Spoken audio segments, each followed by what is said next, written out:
앞에선 한국 무기를 견제하던 유럽이 뒤에선 한국 무기 도입에 열을 올리고 있습니다. 자국의 밥그릇을 빼앗아 간다고 호도하던 유럽이 이제 와서 다시 한번 한국의 천무와 장갑차, 포탄 등에 관심을 드러내고 있는데요. 그래서 준비했습니다. 오늘은 많은 분의 요청대로 대한민국산 무기 구매에 혈안이 된 유럽의 태도 변화와 최신 근황에 대한 정보를 하나의 영상에 담았습니다. 여러분의 구독과 좋아요가 꺼리튜브 운영에 많은 힘이 됩니다. 푸틴과 김정은의 만남은 한국에게만 안보 위협을 불러일으킨 것이 아니었습니다. 국제 평화를 위협하는 두 악의 축의 만남에 진정급해진 것은 바로 유럽연합이었습니다. 북한의 지원을 등에 업은 러시아의 파상 공세를 유럽은 더 이상 버텨낼 힘이 없었기 때문입니다. 결국 이유는 우리 대한민국에 다시 한번 SOS를 보냈습니다. EU가 한국과의 협력을 다시 시도한다는 소식은 일본에서도 신속하게 보도가 되었는데요. 일본의 니용에이자이 신문에서는 EU가 아시아 국가들과는 처음으로 안보 및 국방 관련 협력을 시도하게 되었다며 한국, 일본 등과의 관계를 강화하려 시도한다는 것을 보도했습니다. 그러면서 EU는 러시아의 우크라이나 침략 이후 무기 증산을 비롯하여 방위 산업을 다시 강화하고 있지만 EU 단독으로는 힘에 부치는 상황이란 점을 언급했는데요. 기존의 EU 국가들의 무기 생산 속도와 성능도 러시아를 따라가기 힘든 상황에서 러시아가 추가로 북한의 지원을 통해 미사일과 포탄을 보강하니 EU 입장에서는 이제 새로운 협력 파트너가 절실해진 것입니다. 그리고 한국은 이미 핀란드, 폴란드, 루마니아 등 다수의 EU 회원국에 K9 자주포를 수출했으며 이외에도 K2 전차와 천무, K21 장갑차 등을 유럽에 수출했거나 수출을 준비하고 있습니다. 그만큼 이미 한국은 유럽의 방위 산업과 밀접한 관련을 가지고 있으며 다양한 군사 협력을 진행하고 있다고 볼 수 있는데요. 그렇기 때문에 EU의 입장에서도 새로운 방산 협력의 파트너로서 한국이 절실해진 것입니다. 한국의 방산 무기는 성능과 생산 속도, 가격 모두 유럽을 압살하는 우월한 능력을 보여주고 있습니다. 한국은 휴전국가의 특성상 전차, 자주포, 장갑차를 비롯하여 각종 포탄의 생산 설비가 매우 잘 갖춰져 있으며 유럽의 여러 국가를 합쳐도 한국을 따라오기 힘든 수준입니다. 반면 유럽은 과거 평화의 시대 동안 잦은 군축으로 인해 생산 설비를 과도하게 줄여왔습니다. 이 때문에 이제는 한 달의 전차 한 대를 생산하는 것도 쉽지 않은 국가들로 넘쳐나는데요. 그런데 더욱 충격적인 문제는 생산 설비에서 그치지 않습니다. 유럽의 치명적인 문제는 생산 설비가 부족한 것보다도 숙련된 기술자가 전멸했다는 것입니다. 방산 무기를 생산하는 시설은 자본을 들여서 확충할 수 있지만 단년간 생산 기술을 습득한 전문 인력의 양성은 하루아침에 가능한 문제가 아닙니다. 러시아가 우크라이나 침공을 승전으로 마무리하면 연달아 발트해와 폴란드 등으로 언제든 추가적인 전쟁을 일으킬지 모르는 상황에서 유럽에는 느긋하게 수년씩 전문 인력을 양성할 수 있는 시간적 여유가 허락되지 않는 상황이란 것입니다. 유럽의 방산무기 가격과 생산 속도는 극악의 효율을 자랑하는 것으로 유명합니다. 단적인 예로 한국의 주력 전차인 K2와 독일의 주력 전차인 레오파르트를 비교하면 K2 전차의 가격은 대당 약 150억 수준으로 대당 가격이 최소 약 450억이 넘어가는 레오파르트의 3분의 1 수준에 불과합니다. 여기에 생산 속도는 레오파르트가 한국을 따라올 수가 없는 상황인데요. 독일은 지난 2023년 5월에 레오파르트 2A8 18대를 자국 육군에 배치하는 사업의 국가 승인을 획득했습니다. 우크라이나에 18대 레오파르트 2A6를 이전했기 때문에 동일한 수량으로 신형 전차를 생산, 배치하려는 계획이었는데요. 그런데 2023년 5월에 생산 승인을 받았음에도 불구하고 첫 번째 전차는 이르면 2025년에 인도될 예정이며 독일 육군이 18대 신형 전차를 모두 투입하는 데는 무려 2026년이 되어야 가능하다는 예상이 나왔습니다. 제 아무리 신형 모델인 2A8이라 할지라도 자국에 배치할 18대를 생산하는 데만 최소한 3년의 기간을 잡아야 할 정도로 독일의 무기 생산 속도가 너무 느린 상황입니다. 노르웨이 수주전 당시에도 독일의 레오파르트 2A7은 2026년에 첫 납품을 시작으로 2031년에 모든 전차의 납품이 완료되는 것으로 전해졌는데요. 반면에 한국은 독일보다 1년이나 빠른 2025년에 첫 전차를 납품할 수 있었습니다. 그리고 2년 이내로 노르웨이 현지에서 한국산 전차를 생산할 수 있도록 지원할 수 있었는데요. 정치적인 이유로 노르웨이가 독일의 손을 들어주긴 했지만 납품 단가와 생산 속도 측면에서는 독일이 절대 따라올 수 없었다는 것은 명백한 사실이었습니다. 이외에도 러시아의 우크라이나 침공으로 인해 빠른 군 현대화가 필요했던 폴란드는 인접 국가였던 독일의 전차를 도입하려고 했으나 2023년까지도 첫 물량의 납품을 장담할 수 없다는 독일을 마냥 기다려줄 수밖에 없었는데요. 반면 한국은 2022년에만 초도 물량 10대를 폴란드에게 납품하였으며 1차 계약 분량인 180대 중에서 2024년까지 이미 50대가 넘는 전차를 폴란드에 납품하였습니다. 현재 추세로는 2025년까지 180대를 모두 인도할 수 있을 것으로 전망되는 만큼 독일이 죽었다 깨어나도 한국의 생산 속도를 따라올 수 없는 차이를 보여주고 있습니다. 독일이 노르웨이에 54대를 납품하는 일정이 최소 5년에서 길게는 8년의 세월을 기다려야 하는 상황에서 한국은 폴란드에 단 3년 만에 50여 대의 전차를 납품한 것입니다. 레오파르트 전차, 펜자흐비치 2000, 링스 장갑차 등을 생산하는 독일은 유럽에서도 단연 앞서 있는 방산 강국입니다. 그런 독일조차도 한국보다 2배 이상 느린 생산 속도를 보여주고 있는 상황에서 러시아가 북한과의 군사적 협력까지 강화하는 사태가 벌어지자 유럽도 결국 자신들의 허접한 방산 실태를 인정할 수밖에 없었는데요. 사실 유럽의 상황은 러시아보다 훨씬 더 급박합니다. 러시아는 북한에 지원받은 무기를 우크라이나 전선에만 집중해도 그만인 반면 유럽은 우크라이나에 지원할 무기와 자국의 군비 증강에 투입해야 할 무기를 동시다발적으로 생산해야 하는 상황인데요. 즉 쉽게 말해 러시아보다 2배는 더 다급한 상황에 몰려있지만 이 문제는 절대 1, 2년 안에 유럽이 자체적으로 해결할 수가 없는 상황인데요. 생산 단가도 한국보다 3배가 비싼데 속도는 반대로 3배나 느린 효율을 보여주는 게 유럽 방산의 현실입니다. 결국 이러한 이유로 인해 유럽은 자신들의 밥그릇을 빼앗아 간다고 비난했던 한국에 다시 협력을 제시하는 태세 전환을 시전한 것입니다. 만약 유럽이 처음부터 자신들의 방산무기 생산 역량을 자각하고 한국과의 상생을 도모했다면 러시아의 위협에 직접적으로 노출된 다수의 동유럽 국가는 군 현대화 사업의 속도를 높일 수 있었을 것입니다. 또한 동유럽의 군사력 강화와 함께 다른 EU 국가들은 우크라이나에 공급할 지원무기 생산에 숨통이 트이는 상황을 만들 수도 있었을 텐데요. 결국 근시안적인 EU의 태도가 러시아로부터 국제사회의 안보 위협을 증가시키고야 말았습니다. 비록 뒤늦은 협력 제안이지만 러시아와 북한의 밀착은 한국과 유럽 모두의 안보에 위협을 주는 사건인 것은 틀림없는 사실인 만큼 향후 유럽의 전략적인 협력 기조를 기대해 보겠습니다. 여러분의 구독과 좋아요가 꺼리튜브 운영에 많은 힘이 됩니다.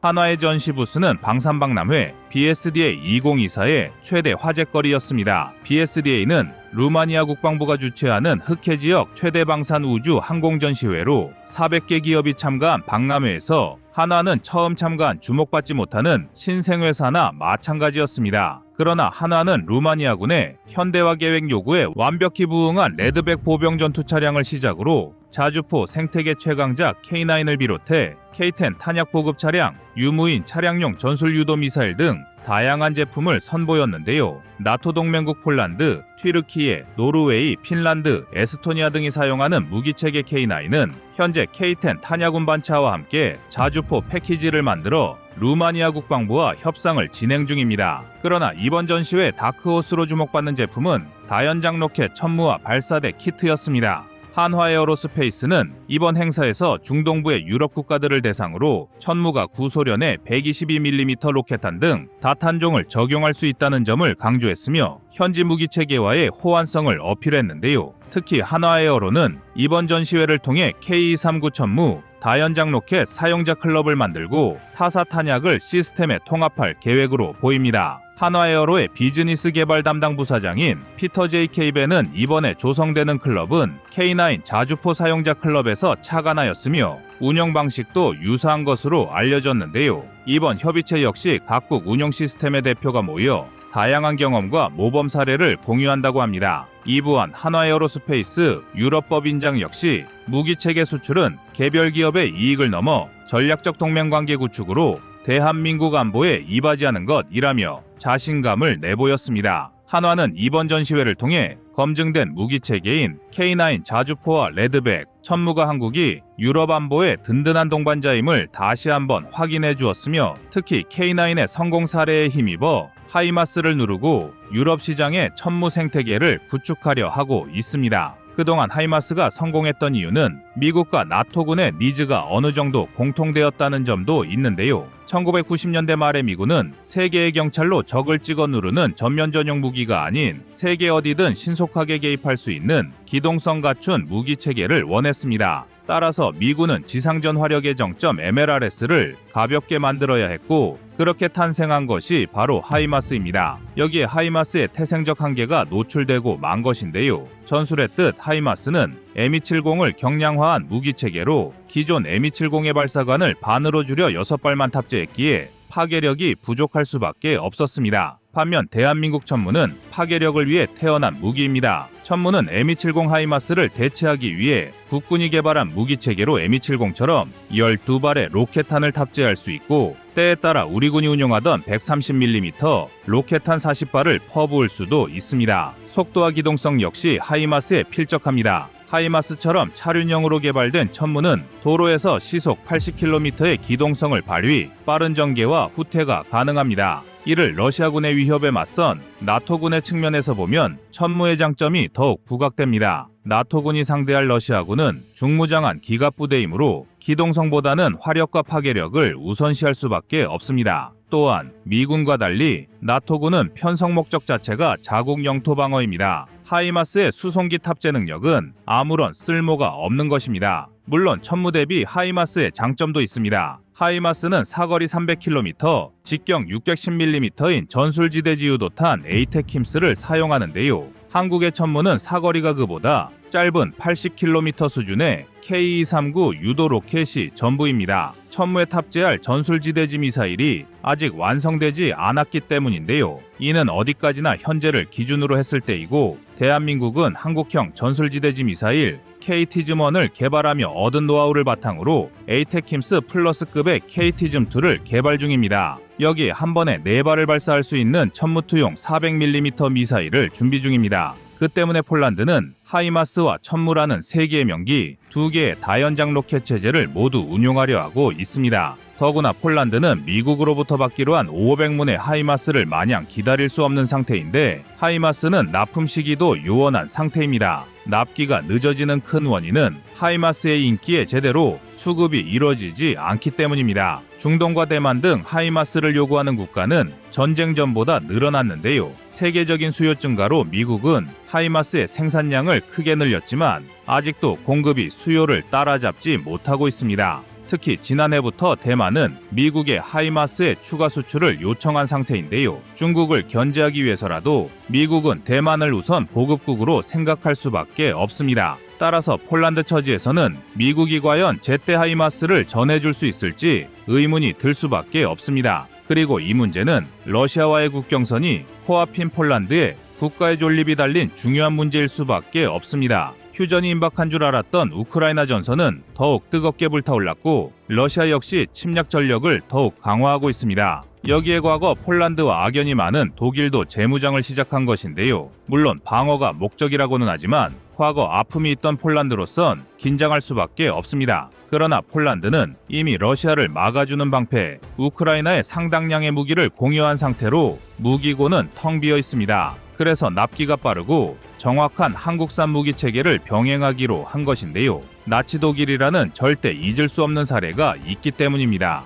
1차 세계대전으로 절멸의 위기에 몰렸던 독일은 어느새 또다시 100개가 넘는 사단과 수천 대의 전차와 전투기를 가진 유럽 최강의 군대가 되었고 이렇게 회복된 독일군이 가장 먼저 침공한 곳은 바로 폴란드였습니다. 이쯤 되면 폴란드는 미국도 못 믿겠고 국경을 맞댄 주변국 모두를 의심할 수밖에 없는데요. 이 때문에 폴란드에서 천무든 하이마스든 그냥 일단 사고 보자는 의견이 강해졌고 두 가지 무기 체계를 병행하는 것 역시 여러모로 합리적이라는 판단을 한 것입니다. 지금 폴란드의 자주 국방을 위한 가장 적합한 파트너는 믿을 수 없는 독일도 아니고 우크라이나 전선뿐 아니라 대만과 중동까지 신경 써야 하는 미국도 아닌 폴란드와 비슷한 전쟁 역사를 지닌 데다 첨단 무기 생산 능력이 있는 대한민국입니다. 그리고 이러한 분위기는 이웃나라 루마니아에도 전해지고 있습니다. 루마니아는 올해 나토 가입 20주년을 맞아 국방 예산을 국내 총생산 대비 2% 수준에서 2.5%까지 확대한다는 원대한 계획을 발표한 상태입니다.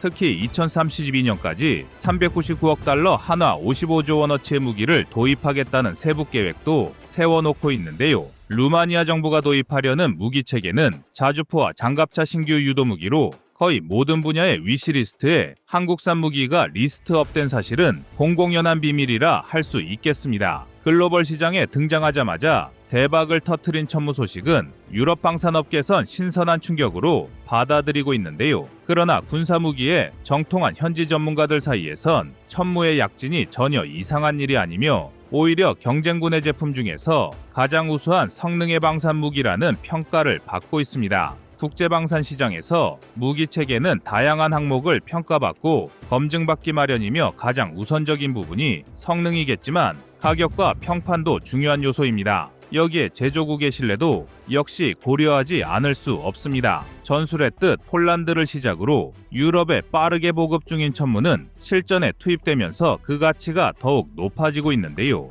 어느 날 갑자기 유럽의 갈등과 안보 불안이 해소되지 않는 한 천무의 인기는 끊이지 않을 전망입니다. 그러나 이미 천무는 중동에서 성공적인 데뷔전을 치른 상태로 평야와 산악이 섞인 지형의 유럽에서 특히 서로 국경을 맞댄 채 다닥다닥 붙어있는 유럽의 국경선을 떠올려 볼 때 천무의 기동성과 파괴력 그리고 사거리는 유럽 맞춤이라는 사실도 증명되었습니다. 완충 지역은 물론 뚜렷한 국경 구분도 없이 붙어있는 유럽에서 천무의 사거리와 압도적인 화력은 기존 도입국을 충분히 만족시켰는데요. 더구나 폴란드에서 쌓아온 신뢰가 시너지 효과를 내면서 인기는 식을 줄 모르고 있습니다. 하이마스의 공백 덕분에 생긴 기회를 너무 잘 살린 천무는 첫 번째 실전 쇼케이스까지 마치고 폴란드 2차 물량 계약까지 확정하며 K9의 성공 신화를 다시 한번 써 내려가고 있는데요. 그러나 지나치게 희망적인 낙관로는 경계해야 할 것입니다. 한화는 천무를 선택한 고객과 사용자 클럽을 위해서라도 나토와의 통합 사업에 적극 참여하는 것은 물론 수출국 확대와 현지 주요 방산 업체와의 협력 관계도 강화해야 할 텐데요. 천무의 이런 노력이 가장 신뢰도 있는 군사정보 채널 제인스닷컴에 포착된 것입니다. 전술했듯 제인스닷컴은 자사의 사이트에 공개된 보고서를 통해 한화가 유럽 지역에서 K239 천무의 사용자 클럽을 만들고 있으며 타사 탄약을 시스템에 통합할 것이라는 전망을 내놨습니다. 그리고 실제로 천무는 폴란드의 통합 전투 관리 시스템 및 포넷 디지털 통신 플랫폼과 같은 폴란드 자체의 국방 자산과 운용성을 통일하고 있는데요. 폴란드 시장을 넘어 유럽 시장 점령을 노리는 천무, 그 화려한 2차 비상을 기대해 보겠습니다. 여러분의 구독과 좋아요가 꺼리튜브 운영에 많은 힘이 됩니다. 루마니아의 장갑차 도입 사업은 최근 몇 년간의 군 현대화 프로젝트의 일환으로 추진되고 있습니다. 러시아 우크라이나 전쟁의 여파로 인해 더욱 긴박하게 추진되고 있으며 루마니아는 국방력을 강화하고 나토 내에서의 역할을 강화하기 위해 다양한 무기 체계를 도입하는 중입니다. 루마니아는 총 29억 5천만 유로 규모의 전투장갑차 도입 사업을 진행하고 있는데요. 1단계에서는 246대, 2단계에서는 52대의 장갑차를 도입할 예정입니다. 루마니아 정부는 초도 물량은 해외에서 완성품으로 도입하고 이후 기술 이전을 통해 현지에서 생산하는 것을 핵심 조건으로 제시하고 있습니다. 루마니아가 군사력 강화에 속도를 내고 있는 것은 현재 보유하고 있는 무기체계 대부분이 구소련에서 생산한 구형이기 때문입니다. TR-85 시리즈 전차, MLI-84 보병 전투 장갑차, TABC-79와 TAB-77 장갑차, M85와 M1981 곡사포, APR-40 다연장 로켓 시스템 등이 대표적인 예입니다. 그러나 탈냉전 이후 군수 산업 투자가 크게 줄어들었고 루마니아가 2004년 나토에 가입 이후 집단 방위 체제에 대한 의존도가 높아지면서 자국군의 현대화 과제가 방기되었습니다. 나토의 무기 표준 요구에도 불구하고 루마니아는 오랫동안 대응하지 않았으며 이는 루마니아 전체에 아니한 안보 의식을 조장했습니다. 이런 와중에 2022년에 일어난 러시아의 우크라이나 침공은 루마니아의 안보 불감증을 빠르게 해소시켰습니다. 루마니아는 자신들이 러시아의 다음 목표가 될 수 있다는 공포감을 느꼈으며 이러한 위기의식은 루마니아의 국방 예산 확대와 군사력 현대화를 촉진하는 원동력이 되었습니다. 루마니아의 2023년도 국방 예산은 전년 대비 약 63.3% 증가한 84억 8,100만 달러였으며 2024년도 국방 예산은 207억 달러로 재차 급등했으며 이는 2년 전과 비교해 거의 300% 가까이 증가한 수치입니다. 따라서 루마니아는 현재 군사력을 강화하고 구식 소련제 무기 체계를 나토 표준으로 대체하기 위해 대규모 무기 도입을 추진하고 있는데요.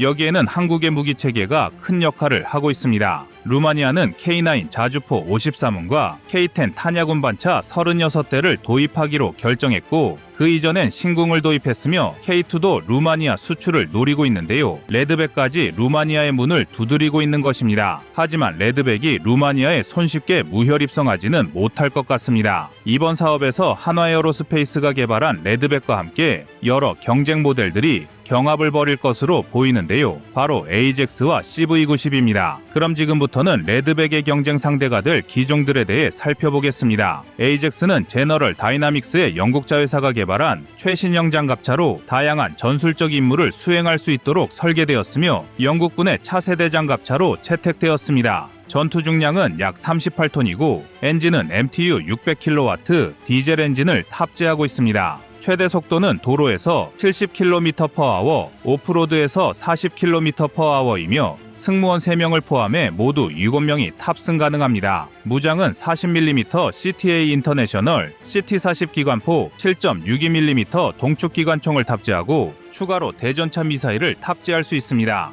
장갑은 모듈식 복합 장갑을 채택했으며 RPG 방어 능력과 폭발성 방어 장치도 장착했습니다. AJAX는 정찰, 보병 지원, 전자전, 지휘 통제 차량 등 다양한 변형 모델이 존재하는데요. 첨단 센서와 감시 장비를 통해 실시간 전장 정보를 수집하고 적의 움직임을 감지할 수 있는 고성능 감시 및 정찰 능력과 강력한 높은 발사 속도와 화력을 자랑하는 40mm CTA 기관포와 더불어 대전차 미사일을 탑재할 수 있어 전차와 같은 장갑 차량에 대항할 수 있는 것은 장점이라고 할 수 있습니다.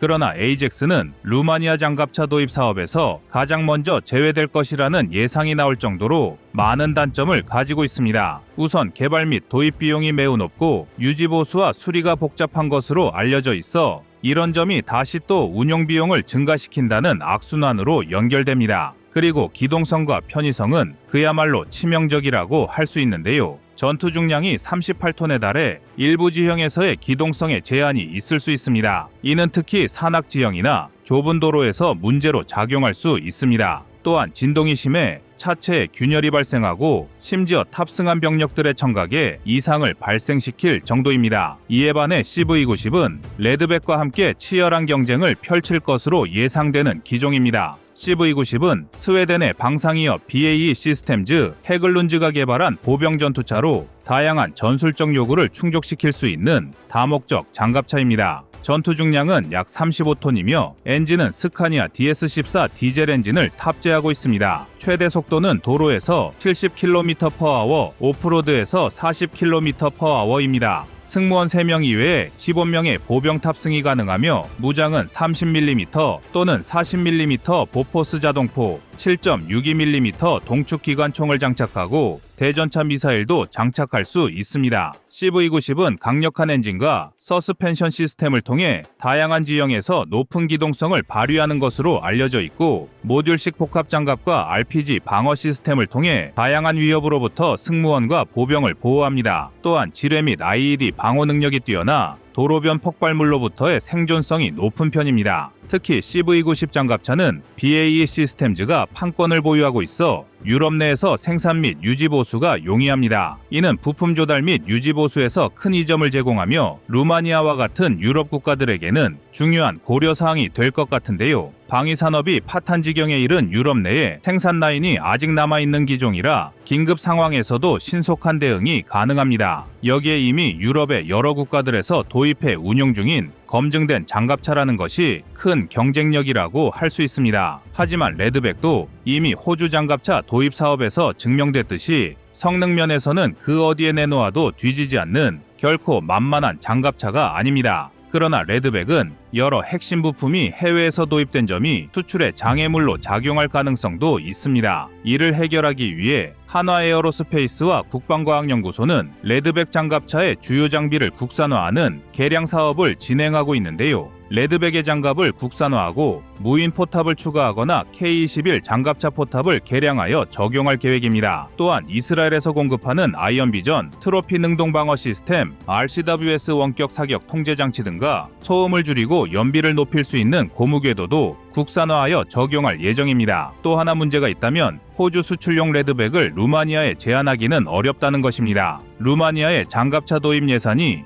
호주만큼 넉넉하지는 않기 때문입니다. 따라서 레드백 장갑차의 개량 사업을 통해 단가를 낮추는 것도 중요한데요. 한화에어로스페이스는 레드백의 대당 가격을 100억 원 이하로 맞출 계획입니다. 신군과 K9에 K2 레드백까지 루마니아 수출에 성공한다면 루마니아는 폴란드 못지않은 혹은 그 이상의 방산 협력 국가가 될 수 있는데요. 이와 관련해 한국 방산의 유럽 거점을 폴란드가 아닌 루마니아로 변경하는 것도 고려해 볼 수 있습니다. 일단 루마니아가 도입하는 한국의 무기체계 물량이 상당하고 한화에어로스페이스는 레드백 수출을 위해 루마니아의 레드백 장갑차의 MRO 센터와 함께 생산 시설을 설립할 예정이며 루마니아 기업을 글로벌 공급망에 통합할 계획을 발표했습니다. 이는 루마니아 방위산업의 기술 개발과 일자리 창출에 기여할 뿐만 아니라 장기적인 운영 지원과 기술 협력을 통해 보병 전투 차량을 생산하고 인도하는 것을 목표로 하고 있습니다. 이러한 이유들로 계속 잡음이 생기고 시끄러운 폴란드보다는 오히려 대한민국 무기체계를 계속 도입하고 추진하는 루마니아가 오히려 K방산의 유럽 거점으로는 더욱 유리할 수도 있다는 분석이 나오고 있는 중입니다.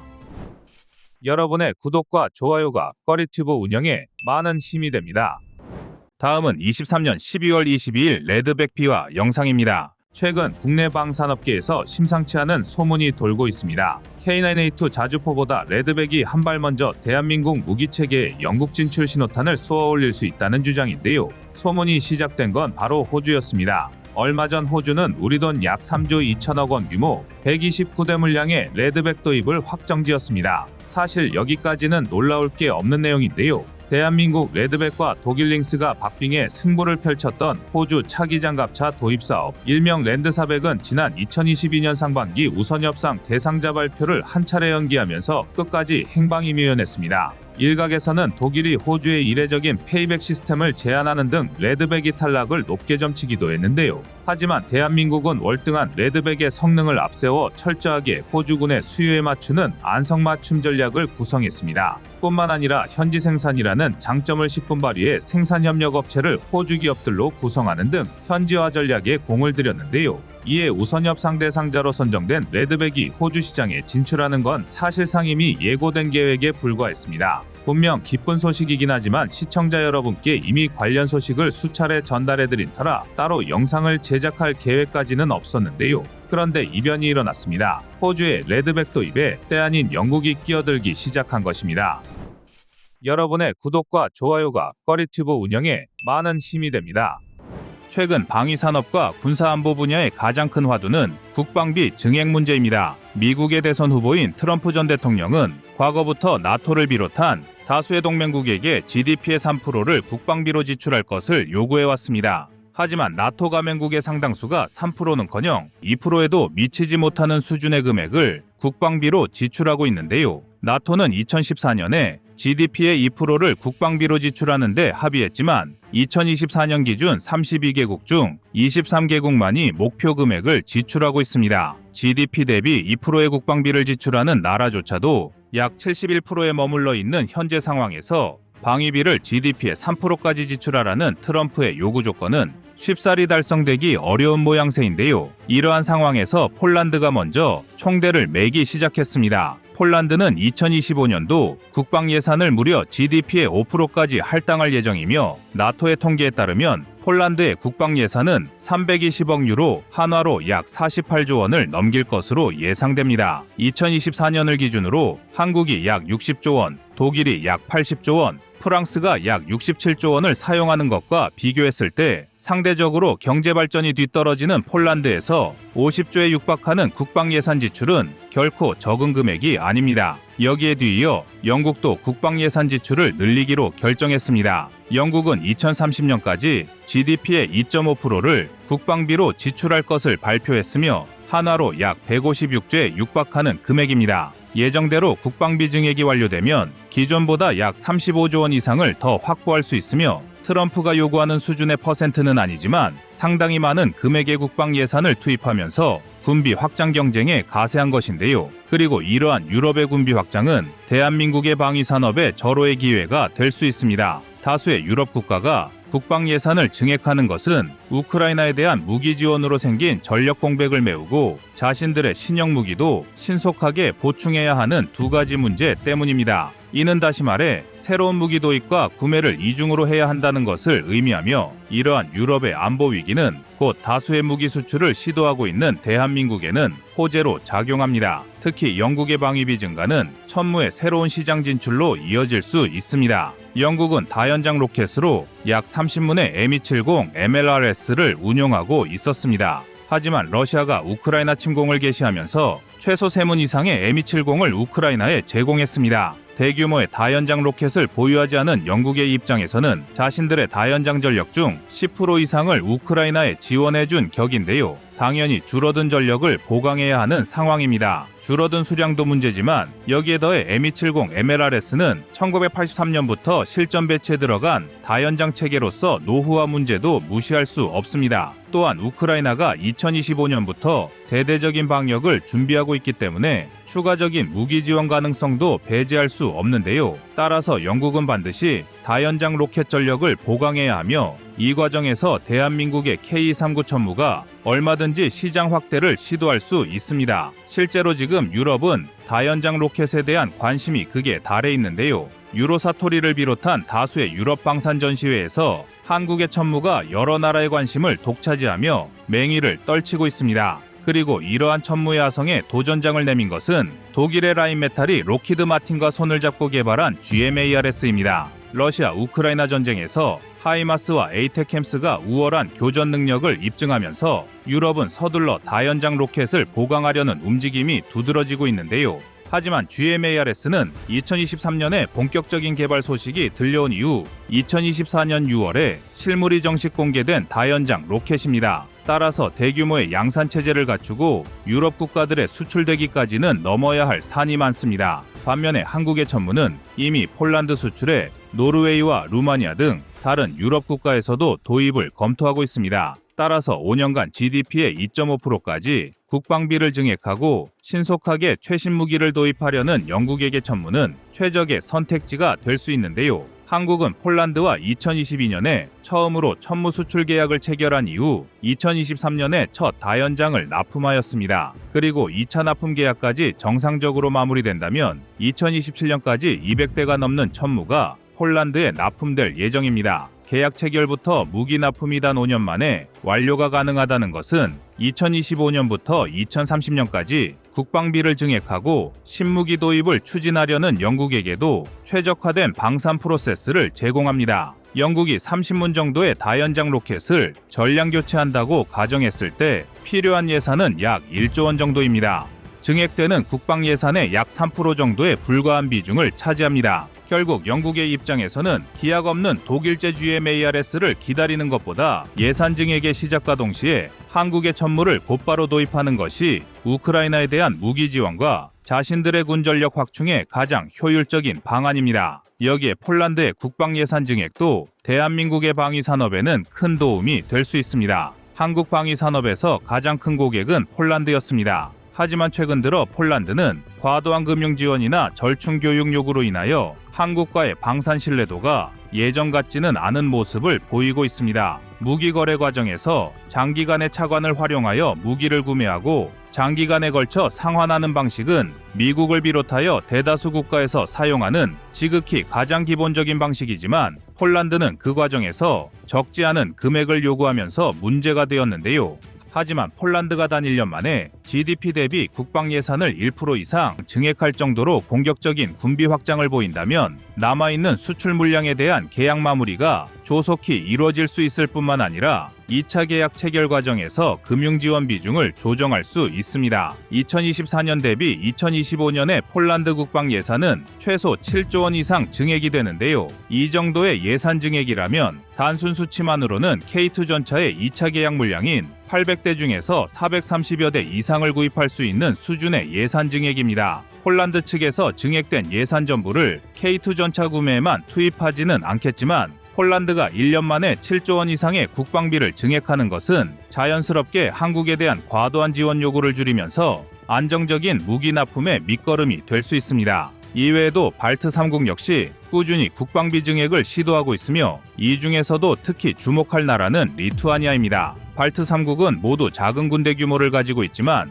국방비 비중은 GDP 대비 2.5% 이상을 투자하고 있으며 러시아와 가까운 지리적 특성상 매년 국방비 증액에 앞장서고 있습니다. 그 중에서도 리투아니아는 집속탄 금지 협약까지 탈퇴 움직임을 보이며 군사력 강화를 시도하고 있습니다. 한국은 155mm 포탄에 DPBB, DPICM, APICM 등을 운용하고 있으며 천무와 같은 다연장 로켓에도 미국보다 불발률을 낮춘 강력한 DPICM을 운용하고 있습니다. 따라서 리투아니아가 집속탄 금지 협약을 탈퇴한다면 한국은 강력한 포탄을 다수 판매할 수 있을 것으로 전망되는데요. 발트 3국이 미국에 하이마스를 도입하기 위해 준비 중이지만 대부분 물량이 한 자릿수에 불과한 데다가 우크라이나에 공급될 하이마스의 생산 속도조차 지연되는 상황에서 한국의 포탄과 미사일 다연장 시스템을 추가로 구매하는 것도 고려될 수 있으며 천무보다 1.5배 이상 가격이 비싼 하이마스는 영세한 발트 3국이 운용하기엔